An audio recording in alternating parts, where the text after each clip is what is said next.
Provocação Histórica. Olá, olá, olê, olê, olê, olá. Está começando, vocês sabem, mais um Provocação Histórica, ao vivo nos canais do Instituto Conhecimento Liberta, em todas as plataformas pós-pandêmicas virtuais surreais de um mundo invariavelmente cheio de guerras e cheio de narrativas trágicas, traumáticas e violentas, de um passado que não cessa de passar.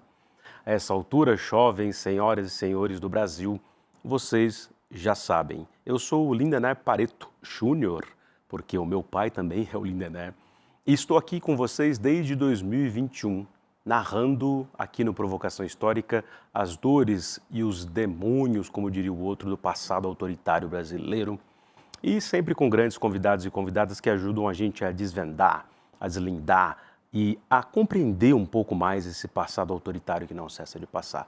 Por isso, curtam, compartilhem e façam viajar a palavra da história. Afinal, sem história, sem memória, não há democracia e não há alternativa de futuro. E para falar disso e muito mais, eu tenho a alegria imensa aqui hoje de receber uma convidada especialíssima. Especialíssima porque, entre outras coisas, nascemos no mesmo ano, 1983. A gente passou a viver no que restou do brevíssimo século XX, como diria Hobsbawm. Certamente, pela indústria cultural americana, a gente assistiu aos mesmos filmes, a gente consumiu a mesma indústria cultural que forjou um certo imaginário coletivo da nossa geração no mundo urbano e, entre outras coisas, também no mundo escolar e depois acadêmico, começamos a tentar a compreender e a escavar, feito arqueologia, as estratigrafias do passado traumático do Brasil. E, a despeito dela não ser historiadora, como esse que vos fala, ela tem uma predileção no coração aqui do historiador que, no fim das contas, queria ter sido romancista. E ela está publicando seu primeiro romance aqui pela Companhia das Letras. Ela é a escritora, roteirista, editora Júlia Coddo, que acaba de lançar Caderno de Ossos. Seja muito bem-vinda ao Provocação. Obrigada, Lindener. Muito obrigada pelo convite. Oi, pessoal. Vamos lá conversar então, Vamos sobre nessa. esse livro. E minha mão está gelada, eu sempre digo, mas meu coração A minha vai está estar mais, porque assim, eu sou a pessoa que tem a mão mais gelada que eu conheço no mundo. Mas o coração está quente, narrando Sim. a história do Isso. mundo e das pessoas. Assim espero. Né? Não, eu ia falar isso ao longo da prosa, mas como vem tudo no fluxo da consciência única, como eu disse no começo, nos bastidores, tem uma identificação da geração, né? Sou também de 1983. E aí, quando fui lendo o começo, vou até ler para vocês aqui, invertendo a nossa ordem, dando pano para manga aqui, ó. Ela diz assim, palavras da Júlia Coddo. Não sei muito bem como contar esta história, como eu não sei agora também como começar essa entrevista, porque eu estou emocionado. Falei que eu sou tímido, a Júlia não acreditou. Então ela diz, a narradora, na verdade, além da autora, não sei muito bem como contar esta história. Na mesa de cabeceira descansam 3 cadernos que foram seus. Talvez seja isso. São eles que importunam os meus sonhos. Também não sei um bocado de outras coisas. Sei apenas que escrevo depois de alguns desabamentos, rompimentos de barragens, incêndios, desmatamentos, tempestades de verão, alagamentos, congestionamentos, desastres eleitorais. Nasci no Brasil nos anos 1980. Não vi as 2 grandes guerras, não vi o Holocausto, nem vi a Guerra Fria. Não vi os tanques circulando nas ruas, os generais de óculos escuros. As coisas estavam melhorando, diziam. E nem temos terremotos por aqui. Vi a virada do século, a chegada do celular, da internet, o primeiro disco do Radiohead, esse tipo de coisa. Todos os filmes do Indiana Jones, pense em algumas imagens. O presidente Collor andando de jet ski, aí eu acrescento e falando, eu tenho aquilo roxo, porque ele falava essas coisas, né? Um anúncio publicitário com uma criança saltando num pogobol. Eu tive um pogobol no sul das Minas Gerais. O tênis de Michael J. Fox, que hoje, inclusive, tem Parkinson, como vocês sabem, né? E De Volta para o Futuro. A Madonna cantando vestida de espanhola no clipe La Isla Bonita, qualquer cena com o Falco de A História Sem Fim, pixelado numa televisão de tubo. Não sei se falo do passado, do presente ou do futuro. Sei que eu e meus amigos nascemos do que sobrou do século. E depois nos distraímos por aí. Júlia Kodo. Nossa, fiquei arrepiado. Gostei da sua interpretação. E assim, não sei se pela geração ou pela mesma história urbana e da indústria cultural, mas não somente por isso, foi tudo que aconteceu comigo também, em termos de imaginário, né? É, bem geracional, né? É estrutural. É. Comecemos por aí, né? Sim. Como disso você foi para o mundo da literatura até chegar aqui na história do seu primeiro romance? A minha trajetória eu estudei letras, trabalhei como editora, tradutora, fiz alguns roteiros por um tempo, mas eu sempre quis, assim, escrever literatura mesmo. Então, eu ficava um pouco circundando a área literária ali, sem assumir muito para mim mesma que eu queria mesmo era eu estar escrevendo, mas sempre, assim, li muito. E tinha esse desejo, aí comecei a fazer oficinas de escrita, comecei a escrever os primeiros contos, e aí pensar em fazer um livro, aí fiz o meu primeiro livro, que é um livro de contos, saiu pela editora Nós, em 2021. E aí, quando eu terminei o livro de contos, eu falei assim, agora eu quero tentar, eu sentia que eu já estava um pouco acostumada com conto, então eu tinha certa familiaridade com esse gênero, já estava muito confortável, né, com esse gênero conto. E sentia a falta de tentar alguma coisa nova. E aí eu falei, vou tentar o romance, né? Só que eu nunca tinha feito isso, então aí foi um processo longo também. E aí minha ideia não foi assim, falar de história exatamente, né? Mas como eu tive essa ideia de falar sobre a Vala de Perus, na verdade eu queria falar sobre as pessoas, né? Sobre o efeito da história ou da contemporaneidade na vida dessas personagens. Uhum. Então eu queria focar numa personagem que tivesse vivido isso. E aí foi um momento da minha vida que eu estava assim, muito angustiada, acho que pelo próprio período político que a gente estava vivendo, uma volta de um certo discurso autoritário que exaltava a violência.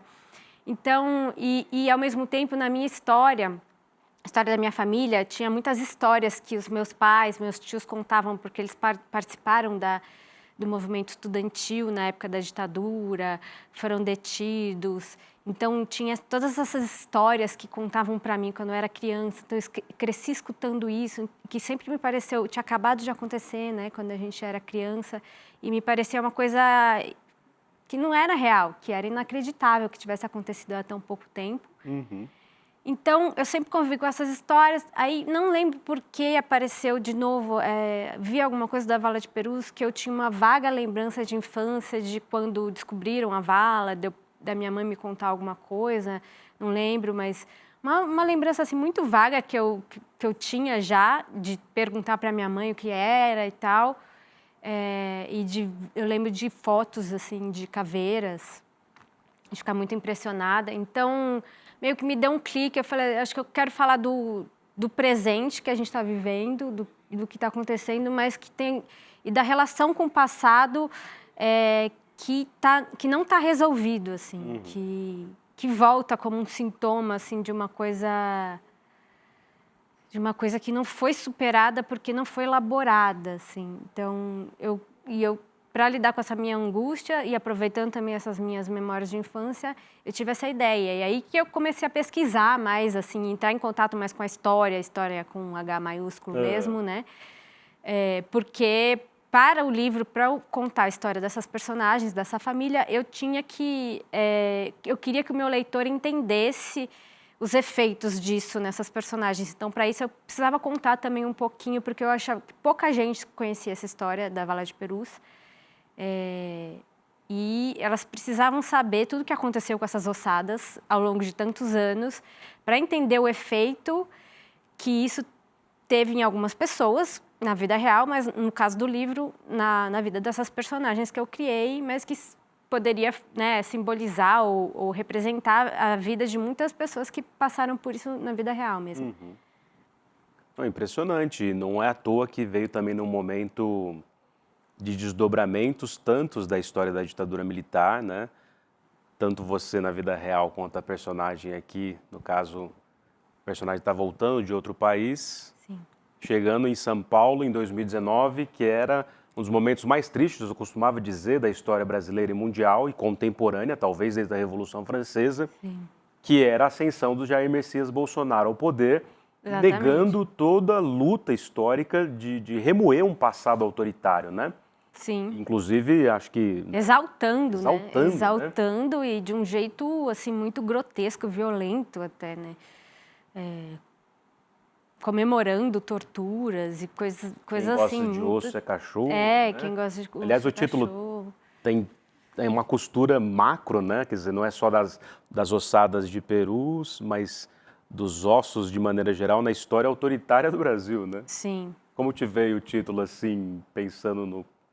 O título eu demorei para chegar. Ele tinha outro título no início e aí conversando com o editor, ele sugeriu trocar e a gente ficou um pouco sem saber. Aí foram várias tentativas de título e não chegava e aí até que veio esse, assim.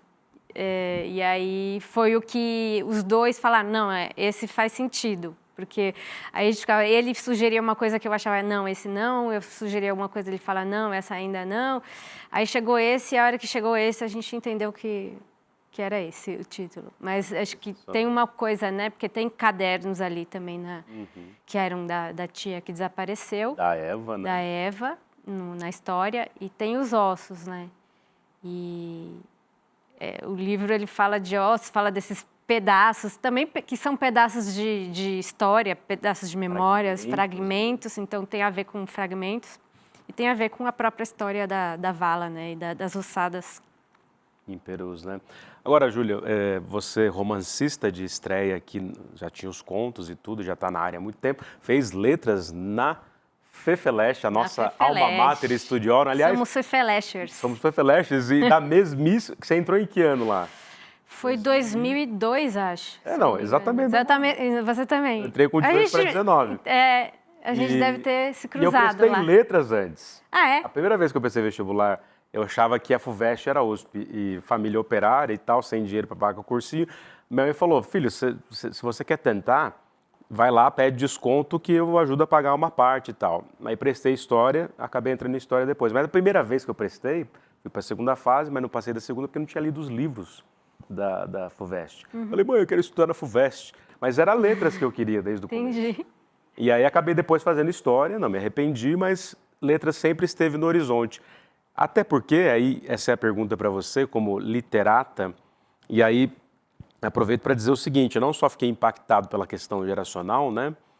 E também nossas histórias em comum, né, na Fefeleche, na mesma geração, a mesma idade, as mesmas questões de um Brasil pós-ditadura, mas já se desdobrando desde a Constituição de 1988, mas também pela qualidade da escrita, né? Impactante. Esse tipo de começo que eu li aqui, do que restou do século, é o tipo de começo que eu adoro essas ideias plásticas e muitas vezes clichês, de que eu acho que um grande livro sempre tem que ter um começo arrebatador. Falar, não, mas ele vai ficando bom depois. O caramba, eu gosto de livro arrebatador desde o começo. Eu gosto de bons começos também. E esse começo pelo menos para um historiador lendo, né? Sim. É uma explosão de emoção. E por isso que eu fiquei tão empolgado também. E tem algumas frases assim doloridas, né, de uma sofrência de uma excelente literata. Eu estou aqui do lado de uma literata que vocês vão ver, está na tela aí. Vai ganhar os prêmios merecidos e vai continuar escrevendo muitos ainda.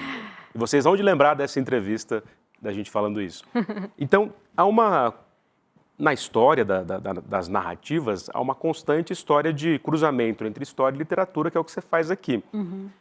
A história, há muito tempo, deixou de ser um gênero literário e virou ciência. Uhum. Mas você não precisa colocar nota de rodapé aqui nas pesquisas, eu preciso. Uhum. Quer dizer, o que é real e que não é na sua trajetória? Porque você tem familiares ligados à história da ditadura, certo? Sim. Mas a tia Eva, de fato, existiu? Não existiu. Como é que é essa mistura de coisas? Então, aí é isso, muita gente me pergunta isso, me pergunta se e acha, tem gente que toma como certa que é uma autoficção e que essa história é minha, que a narradora sou eu. Não, a narradora não sou eu, é uma personagem narrando. É a história da família, são todas personagens fictícias, nenhuma personagem existiu, nenhuma personagem do livro. É só quando eu cito uma outra personagem político, tal, que aí realmente que vocês sabem que existiu. Personagem da história do Brasil mesmo. Então, mas é isso, ele tem alguma coisa a ver, né, comigo, porque tem isso, a minha família participou, mas também foi um período mais para o fim da ditadura, eles foram detidos, mas ninguém foi torturado, a gente não tem uma história, graças a Deus, né, uma história trágica como essa que eu conto no livro da nossa família, ninguém desapareceu. Não é como a do Marcelo Rubens Paiva ou da Amélia Terra. Mas existem, né, famílias que passaram por isso, muitas, então é uma família que eu criei, personagens que eu criei, mas que poderiam ser muito bem uma dessas famílias que passaram por isso, né? Ou como se ela simbolizasse, essa personagem para mim simboliza todas essas pessoas que desapareceram, né?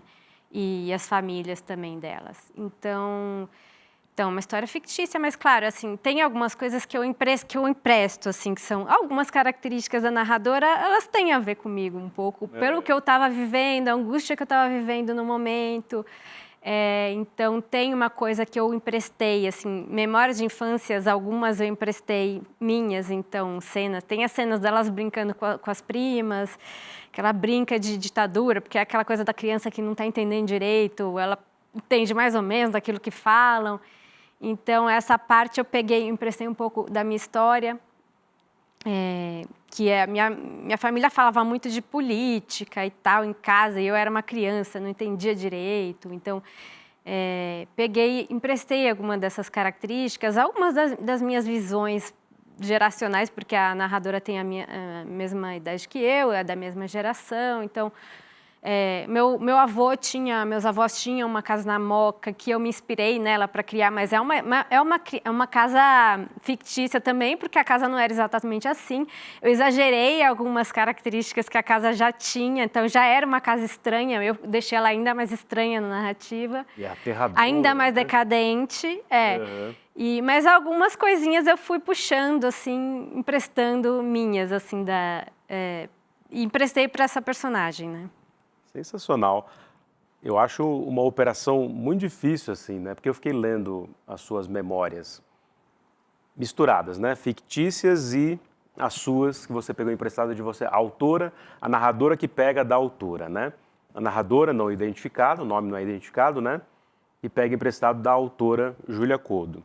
Sim. E aí você lembra de coisas da infância, de brincar com a boneca, ou de chutar a bola na rua com lama, paralelepípedo, que são detalhes assim que eu tento, por exemplo, como historiador, lembrar da minha, apesar de ser de Santo André, mas criado no sul de Minas, que eu não consigo. Não sei se...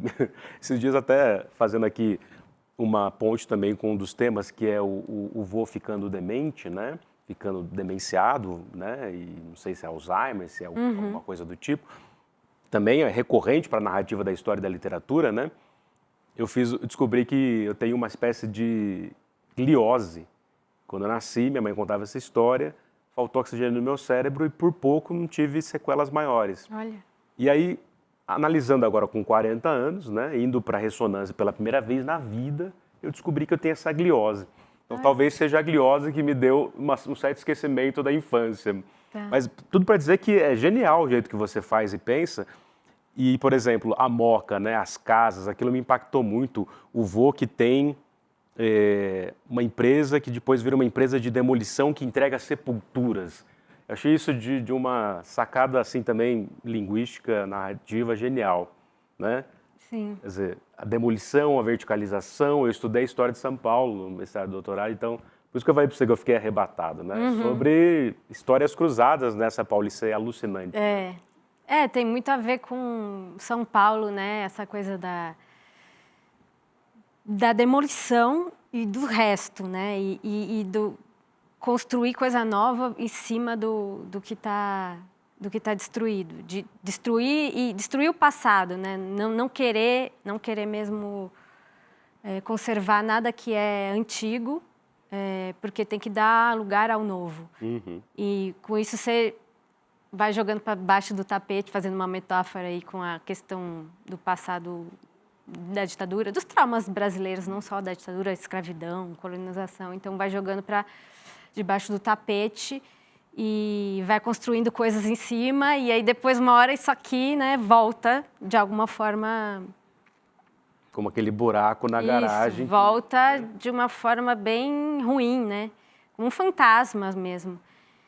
E essa coisa que você falou da memória, que assim, essas coisas que eu coloco no... Mesmo as memórias que eu peguei, mas eu pegava uma ponta para depois ficcionalizar em cima, né? E mesmo quando a gente está narrando, não, eu vou narrar mesmo o que aconteceu. A nossa memória, ela é falha, a gente preenche... quando a gente está contando a nossa memória, ela é uma narrativa que a gente faz, porque você vai pegar duas pessoas que viveram a mesma coisa, cada uma vai contar de um jeito diferente, vai ter lembranças diferentes. Então, a gente mesmo, na nossa cabeça, a gente preenche a nossa memória com os buracos que ficam, que a gente não lembra, a gente dá uma preenchida com um pouco de imaginação, ou com o que a gente acha que foi. Então, às vezes, até é difícil você saber se aquilo que você está lembrando aconteceu mesmo daquele jeito, ou se a sua narrativa, a narrativa que você construiu sobre aquilo, né? Então é isso, assim, tem algumas pontinhas de coisas que eu lembro, mas assim, o resto tudo é muito realmente preenchido pela imaginação, pela criatividade. O próprio ato de escrever ali, às vezes eu vou lembrando, mas vou criando em cima da memória mesmo. O próprio ato de escrever me faz ter visões, assim. Imaginação, sei lá, pego uma parte ali do cérebro enquanto estou escrevendo, que as coisas vão, quase como mágica, vão surgindo ali da própria narrativa. Impressionante. Bom, eu sou suspeito aqui porque, por N coincidências da existência, ou de uma história estrutural que é a mesma, inclusive do autoritarismo brasileiro, a Júlia escreve esse romance maravilhoso, que está na praça. Eu boto de novo aqui, Voz de Minha Alma. Aliás, Voz de Minha Alma, né? Eu não esqueci de você, não. O livro vai chegar para você também. Né? Mas põe aqui o link para o nosso grande público acessar aqui o site da Companhia das Letras, o romance de estreia, de estreia não, né? É o primeiro romance já da escritora Júlia Coddo. Então tá aqui, ó, na tela para vocês, Júlia Coddo, Caderno de Ossos, com uma frase ali de efeito e de análise do próprio Marcelo Rubens Paiva, que esteve aqui conosco no ICL também, inúmeras vezes em função do Ainda Estou Aqui, e também do filme, e também do Oscar, e também dessa história de ossos e ossadas não encontrados. Sabe o que eu fiquei pensando? Tem duas coisas para te falar aqui, ainda pensando na sua narrativa. E a primeira delas é, na nossa geração de Fefeleste, por mais que a gente estivesse atentas às questões de gênero, de alguma maneira, que aparecia nos estudos literários, ou na língua portuguesa, ou né, na história, não era uma geração que estava ali pegando fogo essas discussões, né, do patriarcado e tal. Não, pelo menos não na sala de aula. E não lembro também de ir no SEAS, também não era um assíduo frequentador, mesmo que convivesse com as pessoas ali. E essa explosão veio uns 10 anos depois da nossa entrada lá na Fefeleste, são pautas, né, que entraram mais depois. Por exemplo, a questão de gênero. A narradora está em Londres e aí ela ouve da mãe, não lembro agora, mas estudou tanto em escola particular e tal, para depois ser dona de casa.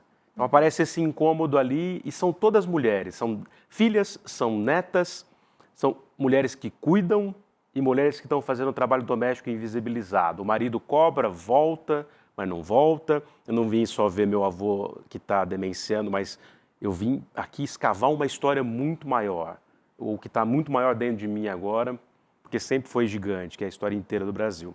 Quer dizer, como que você vê, né, nessa narrativa essa construção de gênero mesmo e do papel dessas mulheres ali, né? Eu acho que tem uma questão também, assim, não foi uma preocupação minha falar de gênero, mas o gênero aparece, porque as personagens são mulheres. Então, foi sim uma preocupação minha querer trazer personagens mulheres principais. Então ele vai aparecer assim de uma forma em cada geração diferente, né? Então para essa narradora que é mais ou menos da minha geração ali de 30, 40 anos, ela tem isso, assim, já se espera dela que ela não seja uma dona de casa, que ela tenha autonomia, mas também tem umas coisas mais, como eu posso explicar?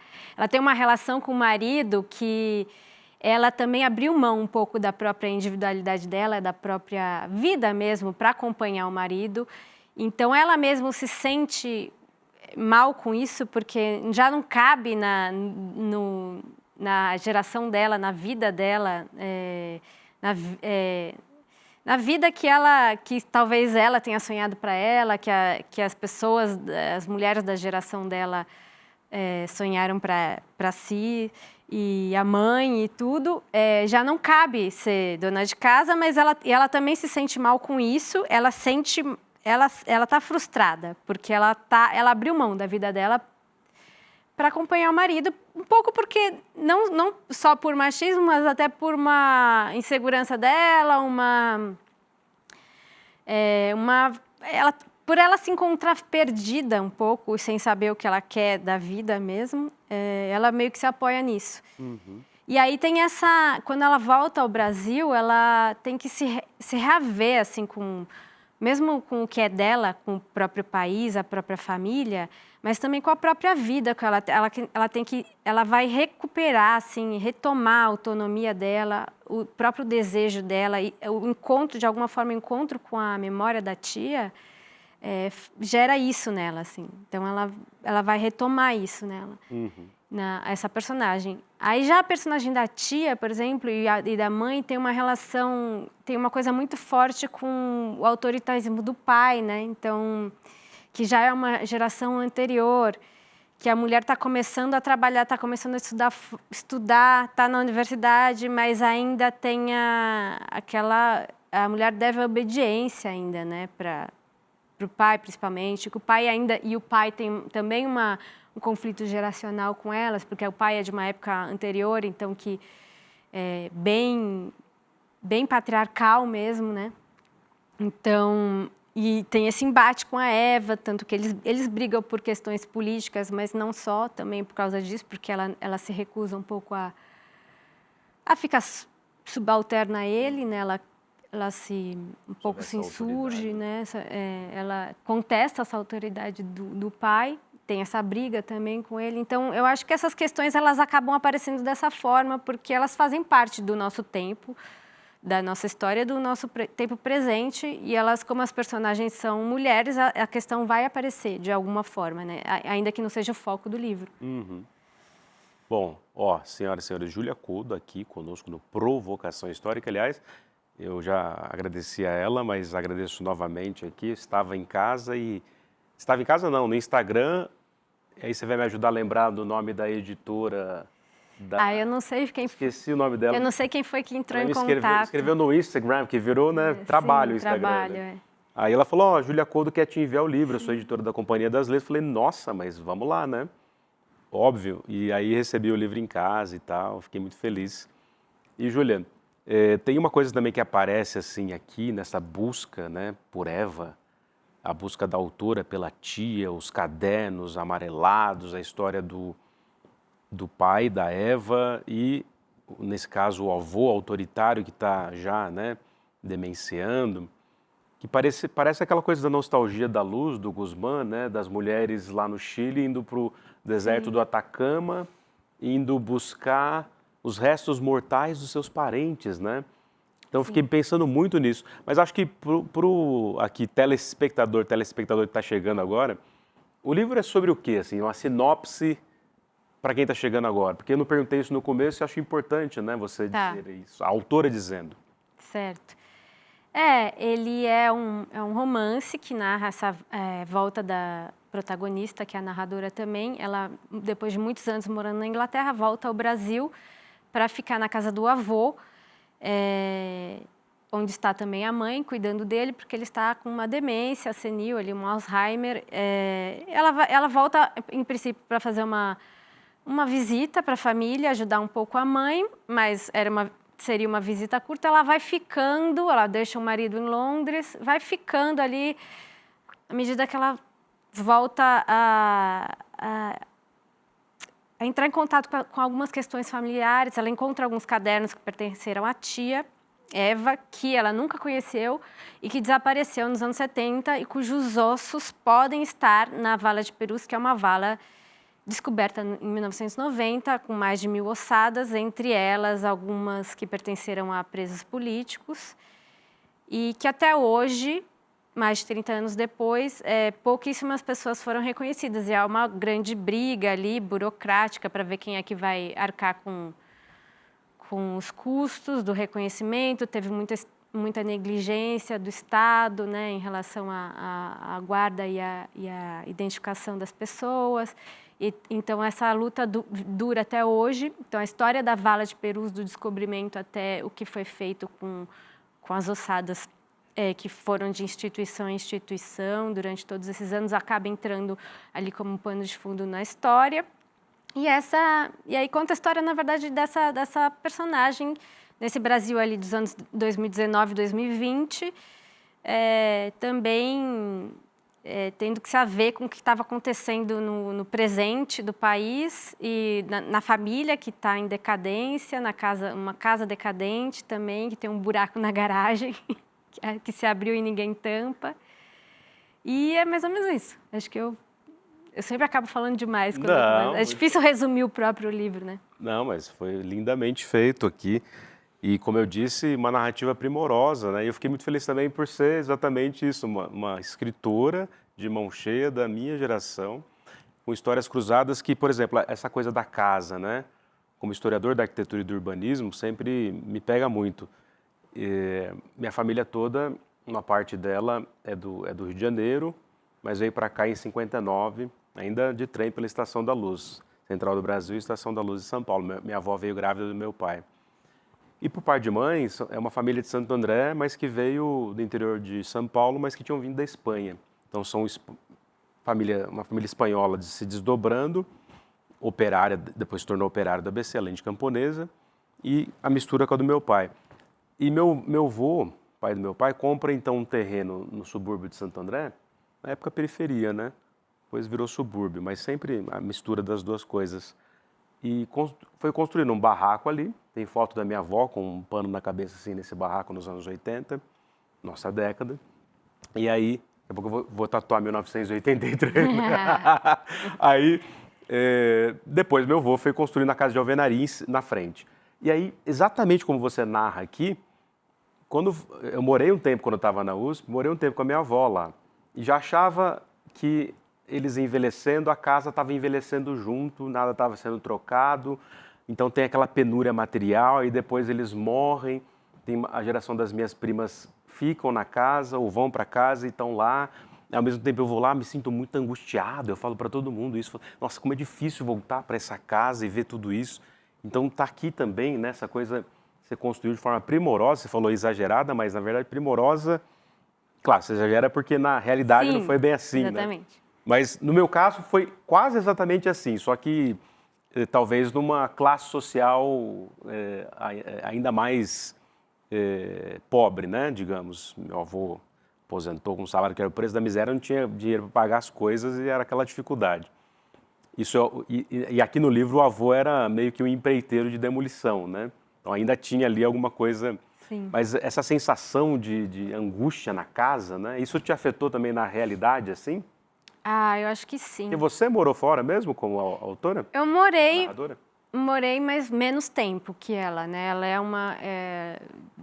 morou estava muitos anos fora. Eu morei menos tempo, morei, sei lá, 2 anos fora. Em Londres? Não, morei na Itália. Ah, Diferente. Roma? Roma e Bolonha. Então, tem isso, né? Tem essa coisa de voltar quando você volta para um lugar, mesmo que você conheça muito bem, depois de muito tempo fora, você começa a reparar em algumas coisas que você não reparava antes, né? Eu acho. Quase como uma estrangeira. Você tem um olhar estrangeiro para as coisas. Então, ela tem esse olhar estrangeiro para casa, para a própria família, que ela começa, sabe, a distância faz você olhar as coisas de uma forma mais... perceber mesmo coisas que estavam naturalizadas, né? Então, ela olha com esse olhar de estranhamento para a própria família, para a própria história dela e para casa. Que a casa, de fato, estava mais envelhecida, porque ela foi ficando abandonada, porque tem isso também, né? Algumas casas, dependendo do estado dos moradores, elas vão ficando abandonadas como eles, né? E aí vão ficando mais decadentes. E, ao mesmo tempo, uma casa dos avós é sempre uma casa que tem muita memória, que carrega objetos que estão lá há muito tempo, porque, né, a não ser que os avós sejam daqueles que mexem em tudo, troca móvel, então aquelas coisas antigas, né? Ficam, tem as fotografias, tem os objetos que eram da mãe do avô, do não sei o quê. Então tem como se fosse a gente fala, né, de cápsula do tempo também, uma coisinha lá. Antiquário, né? Um antiquário. E, ao mesmo tempo, dependendo do estado das pessoas, ela pode ser, como eu disse, um manto de abandono, né? Espectro em toda parte, né? A cena do boxe, do banho. Eu tô falando essas coisas de alguns detalhes do livro. Mas não é spoiler, não. Não é spoiler, né? Porque eu também tenho que terminar de ler de fio a pavio, mas... Está no comecinho do livro. Não, digamos que ali, quase 40%, né? Eu estava lendo pelo Kindle. Não, o que eu digo, isso que você falou está no começo. Né? Isso que você contou no começo. Sendo cobrado aqui. Claro, tem que ler tudo, né? Ô, Júlia, enfim, antes da gente caminhar aqui para a nossa reta final, tenho 2 recados importantes aqui para a gente. O primeiro aqui, nesse domingo, senhoras e senhores, jovens do Brasil, se preparem, porque tem um daqueles eventos imperdíveis. O ICL tem quase 5 anos de existência. E esse historiador que vos fala está aqui também desde o começo, desde outubro de 2020, quando ministrei um curso de História do Brasil. Depois também virei apresentador de Provocação Histórica, depois também curador acadêmico. E o evento agora de domingo, ICL Eterno, promete mais uma revolução na vida daqueles que acompanham o ICL há bastante tempo, já há um quinquênio, né? São 5 anos. Que envolve, entre outras coisas, não vou dar spoiler aqui, mas envolve conexões internacionais, envolve uma história estrutural e cruzada de lutas muito bonitas, envolve, evidentemente, a área acadêmica, mas também o jornalismo. Enfim, não vou contar as novidades todas aqui, mas o Edu vai contar para vocês nesse domingo. Inscrevam-se aqui porque o ICL Eterno promete causar fortes emoções em vocês. Se inscrevam aqui, venham conosco para o Instituto Conhecimento Liberta e para o ICL Eterno. Vocês vão ver, se preparem. Ô Júlia, a gente estava falando dos bastidores aqui, né? Do que é... Acho que você foi, de alguma maneira, a escritora, né? Que me perguntou. Eu encontrei com outros escritores esses dias, mas ninguém perguntou para mim, o livro é sobre o quê? Que eu não entreguei meu livro ainda para a Júlia, né? Mas vou mandar aqui, eu prometi publicamente ela mandar para casa dela autografado, bonitinho. E o meu daqui a pouco ela vai também assinar aqui, espero eu. Aí, é sobre o quê, né? Põe aqui na tela a voz de minha alma. Sobre dor, sofrimento, angústia, trauma, sobre Funes, o memorioso, que lembra de tudo e não pode pensar. Então, o Crônico e Anacrônico, que está na praça também, foi recentemente lançado, e tem muitas histórias cruzadas aqui com o romance da Júlia. E olha, em absoluto, gente, eu não sou um romancista e acho que nunca conseguirei sê-lo. Mas, como historiador, digamos, ensaísta e cronista, algumas coisas se cruzam aqui com um texto lindo da Júlia. E por isso esse encontro também é um encontro sensacional.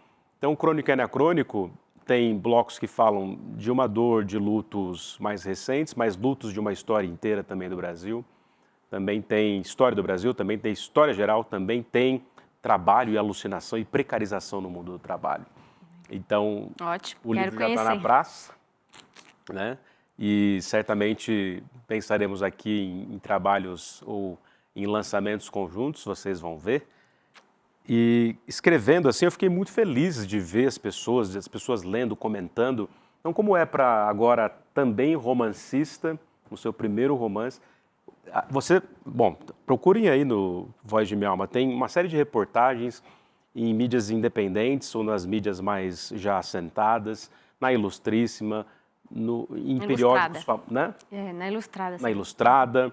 Tem também no periódico famoso de literatura, que eu sempre esqueço os números, 451. No 451. Tem uma entrevista. Uma entrevista maravilhosa. Põe aqui também os links para o pessoal assistir, acompanhar, além de coisas no YouTube. Ou seja, tem uma excelente divulgação. E como é que você está recebendo e vendo essa recepção do livro? Assim, está feliz, óbvio, né? Estou feliz. É isso, a gente passa tanto... Eu passei tanto tempo escrevendo. Quanto tempo você escreveu? Uns 4, 5 anos. Meu Quase Deus. 5 anos. E assim, claro, não só escrever, porque foi um processo todo difícil. Então, eu engavetei. Teve um momento que eu achei que eu não ia conseguir terminar. E aí, parei, retomei. Aí, reescreve tudo, apaga, aquela coisa, né? Então, sem máquina de escrever, né? Sim. Aí...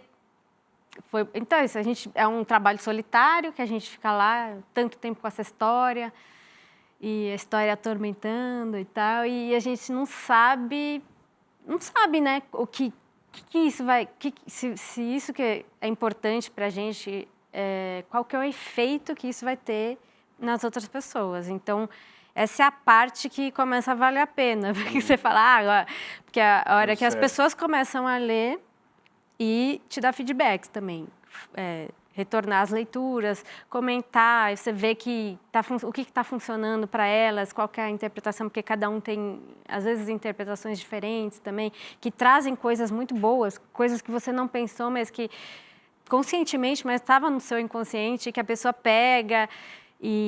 Então, eu adoro assim, ter esse contato com os leitores e receber as opiniões, as impressões de cada um, é realmente muito bom.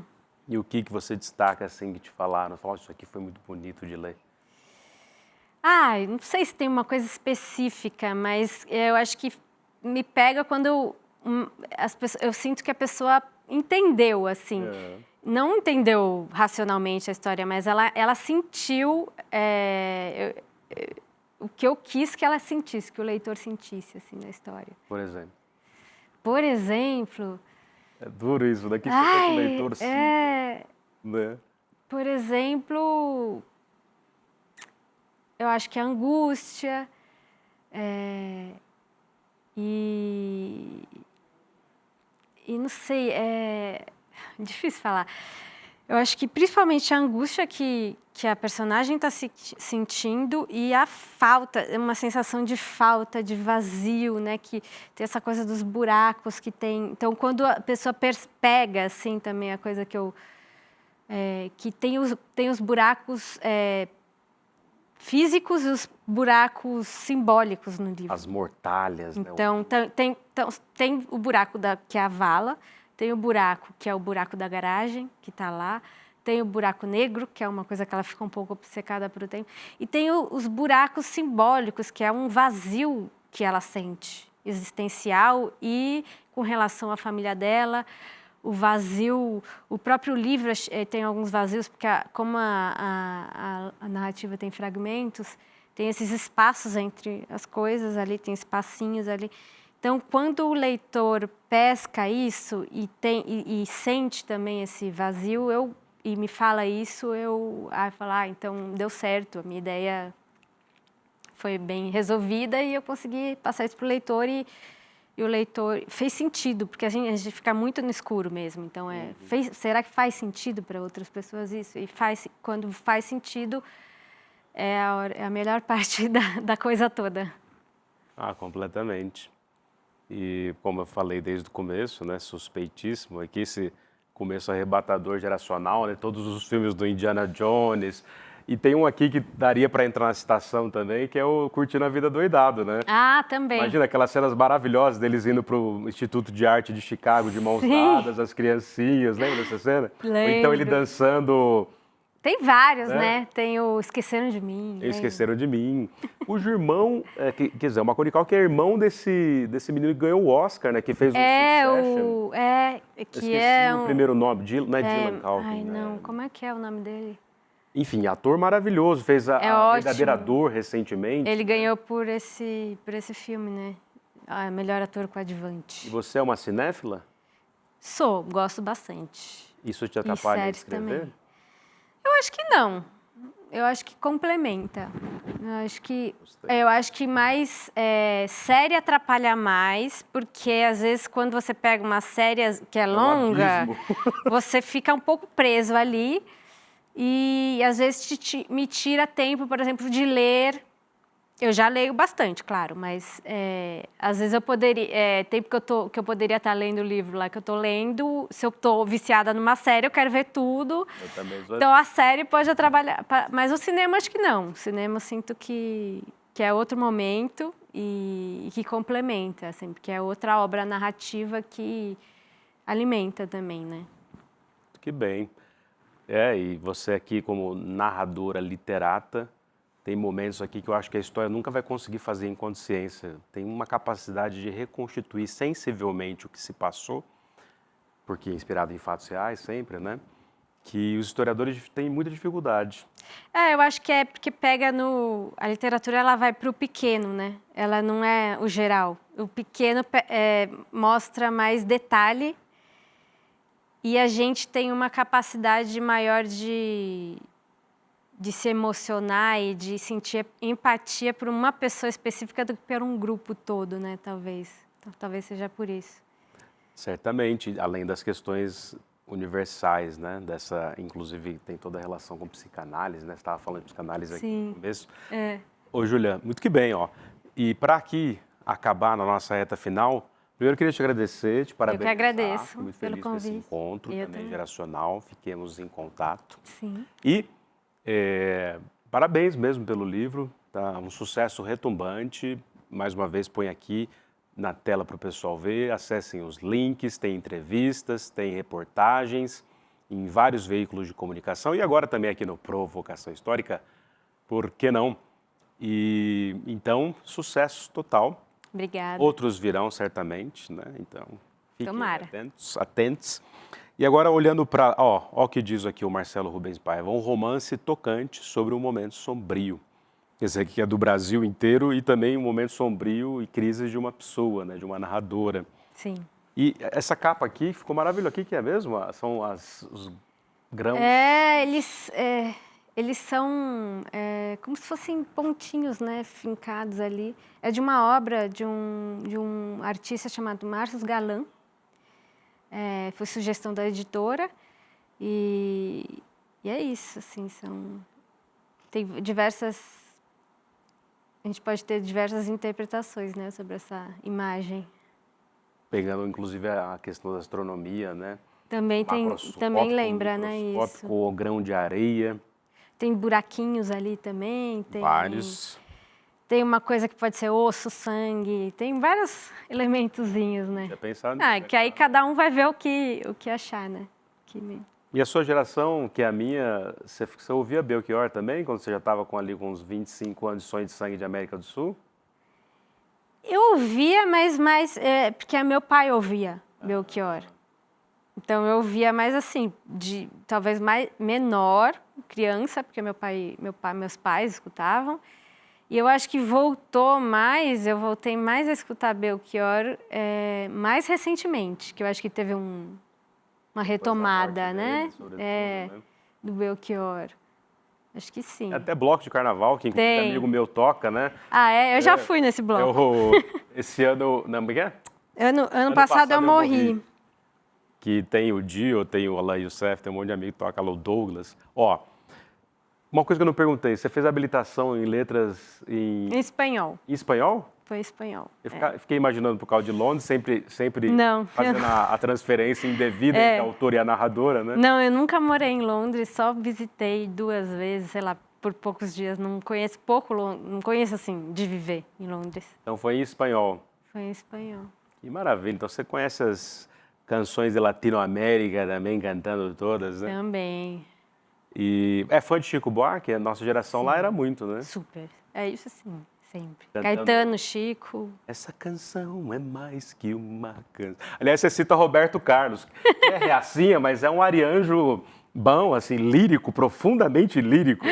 Eu comecei a adorar o Robertão depois de uns 25 anos. Antes eu odiava. Mas é aquela coisa, né? Você é meu amigo de fé, meu irmão. Ele também marcou, né, Totalmente. a geração, mas e nem só a geração dele, até hoje, né? Ele faz parte, acho que um pouco do imaginário cultural brasileiro, então. Totalmente. Ó, Livro sobre Brasil. senhoras e senhores, Júlia Couto, olhando para a lente aqui da verdade, vou te fazer 2, 3 perguntas para você responder na lata. Ai, meu Deus, isso eu não estava esperando. Aqui tem provocação. O que você queria ter dito nessas entrevistas todas que você leu, ouviu, viu você falando no vídeo ou na entrevista, ou no que escreveram que você gostaria de falar, bom, não era isso, ou eu não falei aquilo que queria ter falado sobre o livro? Ixi. Não sei. Eu acho que eu já falei uma coisa que sempre falam, talvez com relação à autoficção, assim, porque é um gênero que está bastante na moda, né? Então, muita gente já falaram comigo como se eu fosse a narradora. Então, Sinto muito pela sua tia, né? isso, já pensaram, sua tia, não sei o quê. Não, minha tia está viva, está tudo certo. Mas é isso, eu acho que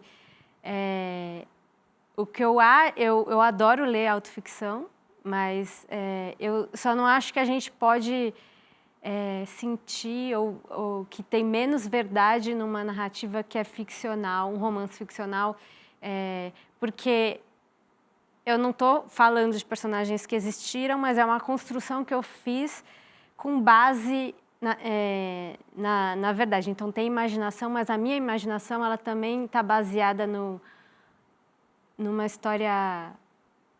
em tudo que eu vivi, em tudo que o nosso país viveu, que outras pessoas viveram também. Então, a imaginação, ela junta tudo para criar aquela personagem. Então, o efeito não deveria ser menor pelo fato de eu não ter vivido isso na minha pele. Porque a história existiu, né? Então, é isso. É uma metáfora, uma simbolização de uma história que existiu. Perfeito. Que é literatura, Júlia Couto, das letras USP para o Ixi, mundo? Maria, literatura... Imagina se eu sei responder essa pergunta. Tá aqui, ó. Isso é literatura, das boas. Eu respondo. Não, eu diria, assim, que a literatura é uma forma mais de arte que você... mais íntima, assim, que você vai mais se aproximar do pensamento de uma outra pessoa que não é você, mesmo que seja uma personagem inventada, mas você entra dentro do personagem, é muito íntimo, então eu diria isso. Mas não sei se é uma definição, porque é muito difícil definir. Gostei muito. O que é, para acabar, o Brasil? Brasil. Ai, meu Deus, só pergunta muito difícil. Mostra a sua cara. Quero ver quem paga. O Brasil é um país aí que precisa... É um país maravilhoso, que eu amo muito e que tem, assim, potencial para ser um país sem igual. Mas ele precisa... A gente precisa investir muito em educação política, principalmente, para sair desse buraco que a gente está. Porque está difícil, assim. A gente... tem muita mediocridade e a gente não é um país que merece isso, a gente merece muito mais. Tem muitos absurdos, né? Que a gente naturaliza demais os absurdos, a gente não pode deixar de naturalizar. Gostei muito, a gente não merece isso, a gente não merece isso. A gente não merece. Senhoras e senhores, jovens do Brasil, Júlia Couto, muito obrigado por ter vindo Obrigada. aqui. Um beijo no coração, grande público. Muito obrigado. Obrigada, Produção, gente. despeça-se. Tchau, gente. Muito obrigada pela audiência. Adorei estar aqui com você, linda, né? E com os nossos telespectadores aí. E espero que vocês tenham gostado, que vocês leiam o livro e gostem também. Fique bem. Tchau.